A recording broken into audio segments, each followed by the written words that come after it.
என் உயிரே என் உயிரே யாவும் நீதானே.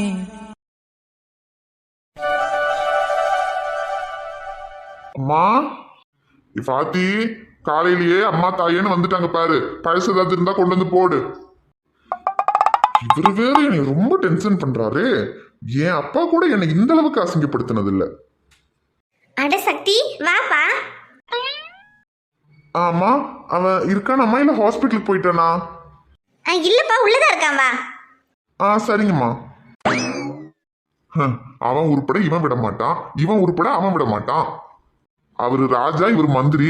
அவர் கூட தான் இவர் இருப்பாரு. அவர் விட்டு இவர் இருக்கவே மாட்டாரு. அதான் காலங்கத்தாலே கிளம்பி வந்தாச்சு.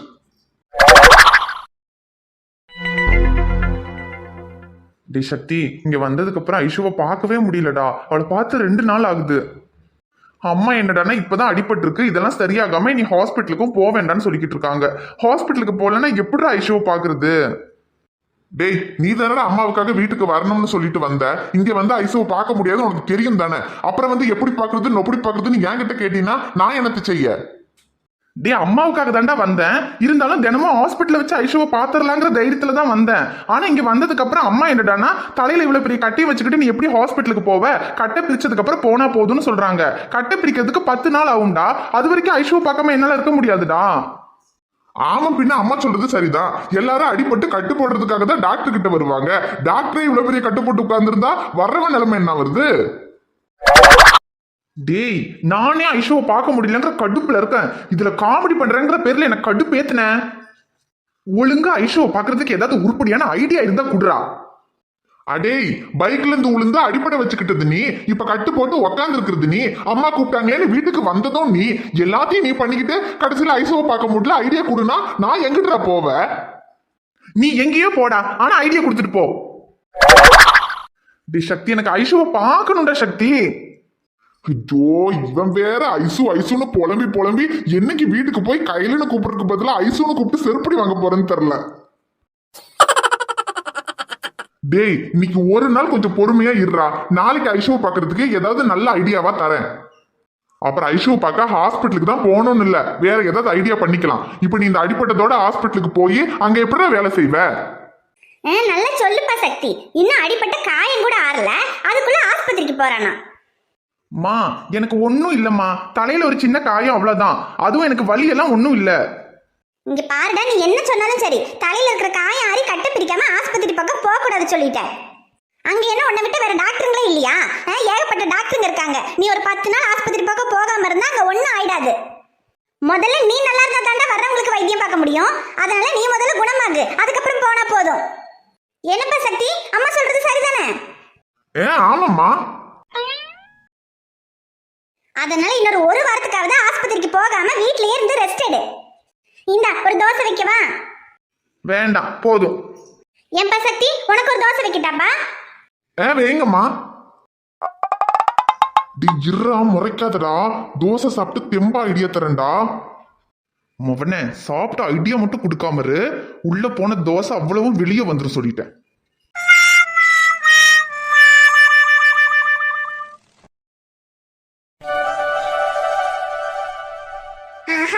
ஏசி ரூம்டா, ஏசி ரூம்டா. என்ன குளுகுளுன்னு இருக்குமா? குங்கும பூவே, கொஞ்சி புறாவே, குங்கும பூவே, கொஞ்சி புறாவே, தங்கமே உன்னை கண்டதும் இன்பம் பொங்குது தன்னாலே. தனனனனா தனனனனா. குங்கும பூவே, கொஞ்சி புறாவே, குங்கும பூவே, கொஞ்சி புறாவே, தங்கமே உன்னை கண்டதும் இன்பம் பொங்குது தன்னாலே. ஏட்டே, ஏசி ரூமில படுக்க என்னடா சுகம். இந்த வீட்லயே வச்சு இந்த ரூம்ல தான் நல்ல பெரிய ஏசியா இருக்கு. இந்த ரூம் தான் எனக்கு பிடிச்சிருக்கு. யாரு என்ன சொன்னாலும் சரி, இந்த ரூமை விட்டு நான் அணங்க மாட்டேன். இங்க தான் இருப்பேன். இப்ப வரை இது யாருடைய ரூம்னே தெரியலம்மா. ஆனா இந்த நிமிஷம் முதல்ல இது சிம்ரனோட ரூம். ஊர்ல இருந்து வந்தது மேலங்கையெல்லாம் வலிச்சிட்டு வருதுமா. அதனால கொஞ்சம் நல்ல ஒரு குளியல போட்டுட்டு நல்லா சாப்பிட்டு வந்து ஏசி ரூம்ல படுத்து நல்லா தூங்கணுமா. கிளவி மாப்பிள்ளை வாங்க மாப்பிள்ளை. என்ன விஷயமா என்ன பார்க்க வந்திருக்கீவோ? என்னது, ஒன்ன பார்க்க வந்திருக்கனா? கிளவி, இது ஏன் ரூம். நீ தான் ஏன் ரூம்ல வந்து உட்கார்ந்துருக்க. ஒழுங்கு மரியாதையா எந்திரிச்சு வெளியே போ கிழவி. என்னது இது உங்க ரூமா மாப்பிள்ளை? நான் அப்பவே நினைச்சேன் இருக்கிறதுலயே வச்சு இந்த ரூம் தான் நல்ல பெருசா அழகா இருந்துட்டு. அப்பவே நினைச்சேன் இது மாப்பிள்ளையோட ரூமா தான் இருக்கும்னு. ஆனா இப்போ ஒரு சின்ன பிரச்சனை மாப்பிள்ளை. என்ன ஆயி போச்சுண்டா, இந்த ரூம் சிம்ரனுக்கு ரொம்ப பிடிச்சிட்டு. அதனால இந்த ரூம் சிம்ரனே வச்சுக்கிடலாம்னு முடிவு பண்ணியாச்சு. நீங்க இந்த ரூமை சிம்ரனுக்கு கொஞ்சம் கொடுத்தீங்கன்னா நல்லா இருக்கும்.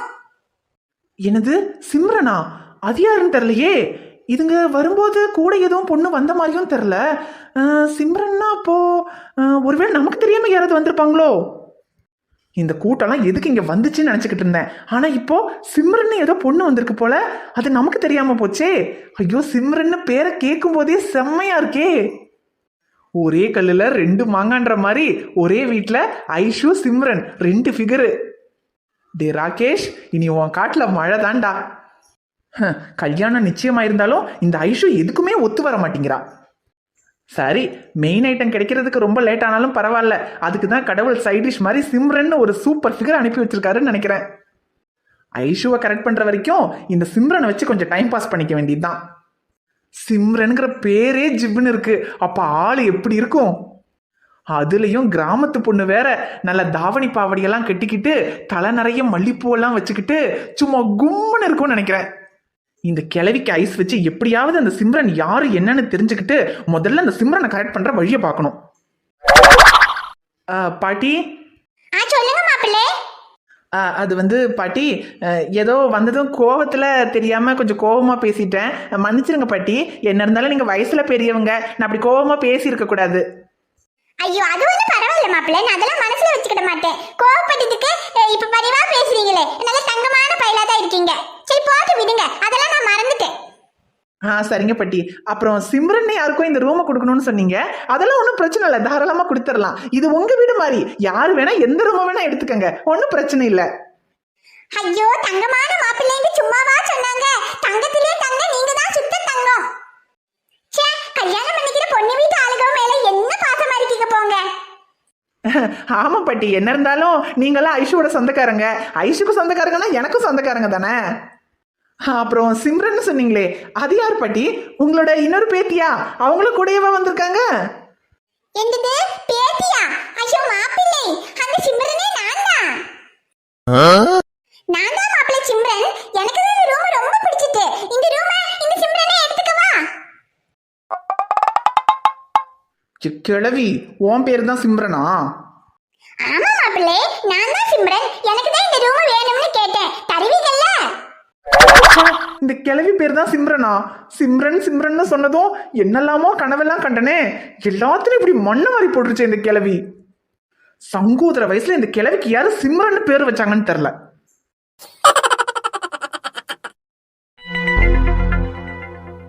அண்ணா ரொம்ப தேங்க்ஸ்ண்ணே, நான் சொன்னதுக்காக ஐஷு வீட்டுக்கு வந்ததுக்கு. ஏன்னா இந்த ராகேஷ் பொண்ணுங்க விஷயத்துல ஆள் கொஞ்சம் சரியில்லைண்ணே. ஆனா ஐஷு அவனுக்கு கல்யாணம் நிச்சயம் பண்ணியிருக்கிறதுனால அவகிட்ட கொஞ்சம் நல்லவனா தான் நடிப்பான். இருந்தாலும் கொஞ்சம் பயமா இருந்துச்சு. எங்க சமீர் மேல உள்ள கோவத்துல அவகிட்ட எதுவும் தப்பா நடந்துக்குவானோன்னு பயமா இருந்துச்சுண்ணே. அதனாலதான் உங்க எல்லாரையும் வந்து அங்க அவங்க வீட்டுல இருக்க சொன்னேன். என்ன சக்தி, நீங்க உங்க ஃப்ரெண்டுக்காக நீங்க என்னெல்லாமோ பண்றீங்க. ஐஷு என் மாமா பொண்ணு, அவ வாழ்க்கை நல்லா இருக்கணுன்றதுக்காக நாங்க இதை கூட பண்ண மாட்டோமா? என் அத்தையும் மாமாவும் தான் ஐஷுக்கு எது நல்லது கெட்டதுன்னு கூட புரிஞ்சுக்காம அவ வாழ்க்கையை கெடுத்துக்கிட்டு இருக்காங்க. நானும் அந்த மாதிரி அவ வாழ்க்கையை எப்படியோ போட்டுன்னு விட முடியாதுல்ல. அதுலயும் ஷமீருக்காகவும் ரியாவுக்காகவும் நிச்சயமா ஐஷு அவங்க கூட சேர்ந்துதான் ஆகணும். முன்னாடி ஷமீர் மட்டும்தான் நினைச்சுக்கிட்டு இருந்தேன். ரியா பிறந்த விஷயமே எங்களுக்கெல்லாம் யாருக்குமே தெரியாது சக்தி. நீங்க சொன்னதுக்கு அப்புறம் தான் எங்களுக்கு தெரியும். ஒரு குழந்தையானதுக்கு அப்புறமும் இப்படி ஒரு நிலைமையில ஷமீர் தனியா இருக்கிறத எங்களால தாங்கிக்கவே முடியல. நீங்க ஒன்னும் கவலைப்படாதீங்க. அந்த ராகேஷ் அடிச்சு ஓட விடுற வேலையை நான் பாத்துக்கிறேன். நீங்களும் ஷமீரும் சேர்ந்து எப்படியாவது ஐஷோட மனசை மாத்தி திரும்பவும் அவ ஷமீர் கிட்ட வந்து சேர்றதுக்கான வேலையை மட்டும் பார்த்தா போதும். ஆமாண்ணே, அவனும் அதுக்குதான் முயற்சி பண்ணிக்கிட்டு இருக்கான். ஆனா இந்த ராகேஷ் தான் தேவையில்லாம இடையில ஏதோ குழப்பம் பண்ணிக்கிட்டே இருக்கான். இனியெல்லாம் அவனால எதுவும் பண்ண முடியாது சக்தி. அதான் நாங்க வந்துட்டோம்ல, நாங்க பாத்துக்கிறோம். நீங்க அதை பத்தி எல்லாம் எதுவும் கவலைப்படாதீங்க. அப்புறம் இன்னொரு விஷயம், ஷமீர் கிட்ட தெளிவா சொல்லுங்க. ஐஷு விஷயத்துல இதுக்கப்புறம் என்ன பண்றதா இருந்தாலும் சரி தைரியமா இறங்கி பண்ண சொல்லுங்க. இந்த ராகேஷை பத்தியோ இல்ல ஐஷோட அம்மா அப்பாவை பத்தியோ தயவு செஞ்சு யோசிக்க வேண்டாம். அவங்களெல்லாம் நான் பாத்துக்கிறேன். அதனால ஷமீரை வந்துட்டு ஐஷோக்கு எப்படியாவது ஞாபகப்படுத்தி ஐஷோட ஒண்ணு சேரணும். அதுக்காக என்ன வேணாலும் பண்ண சொல்லுங்க. அதுக்கப்புறம் எது வந்தாலும் அதை நான் பாத்துக்கிறேன். ஏன்னா இந்த ராகேஷ் ஐஷோட அம்மா அப்பா இவங்கெல்லாம் ஐஷு நல்லா இருக்கணும்ன்றதுக்காகலாம் அவளுக்காக எதுவுமே பண்றது கிடையாது. அவ வாழ்க்கையை கெடுக்கிறதுக்காக தான் இப்படி எல்லாம் பண்ணிக்கிட்டு இருக்காங்க. ஆனா ஷமீர் அப்படி கிடையாது. அவ மேல இருக்கிற உண்மையான பாசத்துல அவ கூட சேரணும்னு போராடிக்கிட்டு இருக்காரு. அவரோட காதலுக்கு முன்னாடி இவங்கெல்லாம் ஒரு பெரிய விஷயமே கிடையாது. அதனால ஐஷு விஷயத்துல நீங்களும் ஷமீரும் என்ன பண்ணாலும் உங்க கூட நான் இருக்கேன். அது போதும்ண்ண. என் மச்சான் இவ்வளவு நாள் சரி நீ அவளுக்கு எதுவும் பிரச்சனை வர வேண்டாங்கிறதுக்காக கொஞ்சம் யோசிச்சுட்டு இருந்தான். இப்பதான் நீங்க இப்படி சொல்லிட்டீங்கல்ல, இதுக்கப்புறம் என் மச்சான் பூந்து விளையாடுவான் பாத்துக்கோங்க.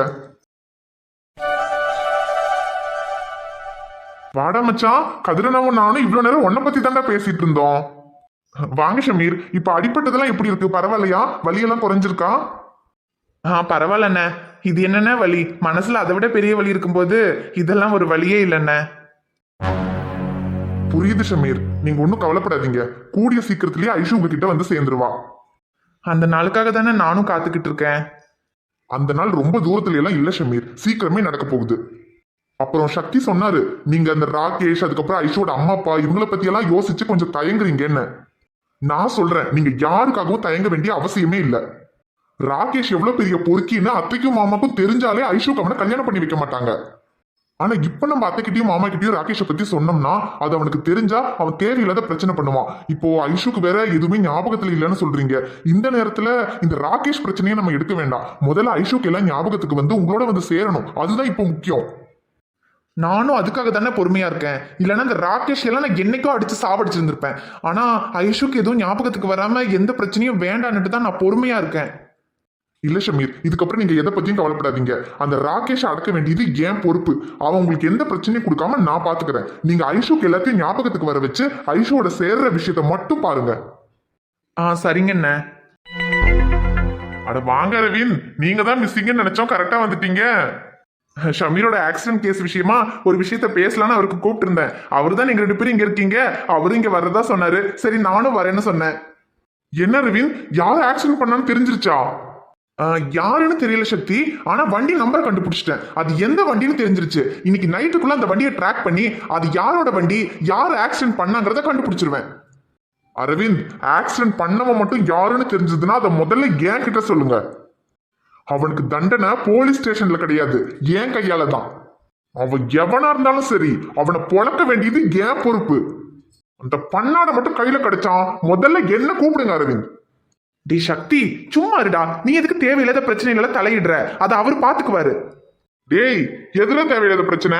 ஒன்னு ஆக்சிடென்ட் பண்ணி சாகடிக்கணும்னு நினைச்சவன் எவனு தெரியட்டும், அதுக்கப்புறம் இருக்கு. அதுக்கப்புறம் தான் அவன் வாழ்க்கையிலேயே பிரச்சனை ஸ்டார்ட் ஆக போகுது. ஷமீர், அவன் யாருன்னு மட்டும் தெரிஞ்சதுன்னா சக்தி மட்டும் இல்ல, அவனை பொழக்கிறதுக்கு நானும் ரெடியா தான் இருக்கேன். நீங்க சக்திக்கு பிரச்சனை வரும்னெல்லாம் பயப்படாதீங்க, அதை நான் பாத்துக்கிறேன். அவன் கையில கிடைக்கட்டும், அதுக்கப்புறம் அவனுக்கு இருக்கு. அப்படி சொல்லுங்க அரவிந்த். டேய், நீ இதை பத்தி எல்லாம் யோசிச்சு டென்ஷன் ஆக வேண்டிய அவசியம் இல்ல, அதை நாங்க பாத்துக்கிறோம். நீ முதல்ல ஐசு கூட சேர்றதுக்கு என்ன பண்ணணுங்கிறத பத்தி மட்டும் யோசி. ஆமா ஷமீர், நீங்க ஒன்னும் கவலைப்படாதீங்க. உங்க காதலுக்காக இன்னும் எவ்வளவு பெரிய ரிஸ்க் எடுக்கிறதுக்கு வேணும்னாலும் நாங்க 3 பேரும் ரெடியா தான் இருக்கோம். என்ன பண்ணியாவது உங்களை ஐஷோட சேர்த்து வைக்க வேண்டியது எங்க பொறுப்பு. ஆமா ஷமீர், கதிரனே களத்துல இறங்கிட்டாரு. இனி உங்களுக்கு என்ன கவலை? எவ்வளவு பெரிய பஞ்சாயத்தா இருந்தாலும் கதிரனை பாத்துக்குவாரு. அப்புறம் காவல்துறை சைட்ல ஏதாவது ஹெல்ப் வேணும்னா நான் பாத்துக்குவேன். அப்புறம் உங்க உயிர் நண்பன் சக்தி இருக்காரு. இதுக்கு மேல வேற என்ன வேணும்? இதுக்கு மேலேயுமா ஐஷு உங்களோட சேராம போயிருவாங்க? அதானே. டேய் நண்பா, நாங்க 3 பேர் இல்ல, அதையும் தாண்டி ஒன்னு ஐஷுவோட சேர்த்து வைக்கிறதுக்கு நம்ம சங்க உறுப்பினர்கள் ஸ்கிரீனுக்கு வெளியே 100 பேர் இருக்காங்க. இதுக்கு மேல உனக்கு என்னடா கவலை? எங்க நம்ம மச்சானுக்காக என்ன பிரச்சனையா இருந்தாலும் கூட நிக்கிறதுக்கு வருவீங்கல்ல? இது என்னடா கேள்வி? வருவோன்னு தானே சொல்றீங்க. டே மச்சான், அதெல்லாம் வருவாங்கடா. நீ ஒன்னும் கவலைப்படாத. அந்த காப்பி தூள் மண்டையனை தட்டுறோம், ஐசுவ தூக்குறோம். டேய், நீங்க எல்லாரும் இருக்கும்போது எனக்கு என்னடா கவலை? அப்புறம் என்ன போடுறா பாட்ட. ஊரை காக்க உண்டான சங்கம், உயிரை கொடுக்க உருவான சங்கம் இல்ல, இது இல்ல, நாங்க எல்லாரும் விளையாட்டுக்குள்ள வாலிபர் சங்கம்.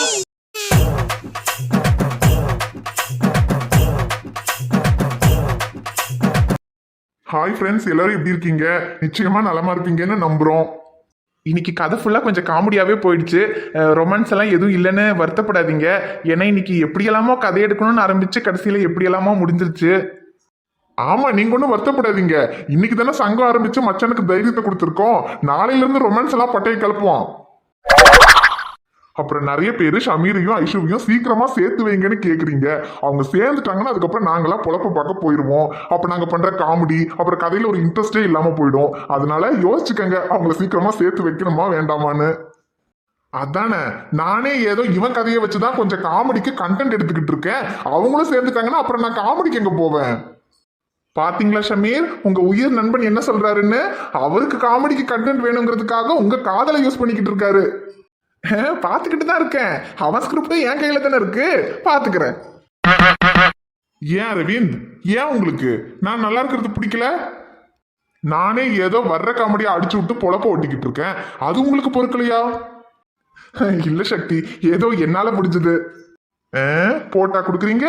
இங்க பாருங்க, எனக்கெல்லாம் வெறும் காமெடி ரோல் தான். ஆனா உங்க கதையில அடுத்து வேற லெவல்ல ஒரு ட்விஸ்ட் இருக்கு, அதை மறந்துடாதீங்க. டேய், கம்பெனி சீக்ரெட் எல்லாம் வெளியே சொல்லாதீங்கடா. நானே இருக்கிற ட்விஸ்ட் எல்லாம் முடிச்சு வச்சுட்டு அடுத்து என்ன பண்ணுவேன்னு முடிச்சுக்கிட்டு இருக்கேன். இதுல நீங்க வேற இருக்கிறதெல்லாம் ஒன்னொன்னா சொல்லுங்க, அப்ப சேனல் விளங்கிரும். ஓகே ஃப்ரெண்ட்ஸ், இதுக்கு மேல விட்டா இவனுங்க எண்ணுயிரே 100வது எபிசோட் வரைக்கும் இருக்கிற கதையை இப்பவே சொல்லி முடிச்சிருவானுங்க. அப்புறம் எனக்கு எடுக்கிறதுக்கு ஒன்றும் இருக்காது. அதனால நான் உங்களை நாளைக்கு வந்து பார்க்குறேன். இந்த வீடியோ உங்களுக்கு பிடிச்சிருந்தா மறக்காம வீடியோவுக்கு ஒரு லைக் போடுங்க. வீடியோ எப்படி இருந்துச்சுன்னு மறக்காம கமெண்ட்ல சொல்லுங்க. வீடியோவை உங்க ஃப்ரெண்ட்ஸுக்கும் ஃபேமிலிக்கும் மறக்காம ஷேர் பண்ணுங்க. சேனலை இன்னும் நீங்க சப்ஸ்கிரைப் பண்ணலைன்னா மறக்காம சப்ஸ்கிரைப் பண்ணிக்கங்க. இன்னைக்கு மிஸ் ஆன ரொமான்ஸை நாளைக்கு கொண்டு வந்துருவோம். பாய்.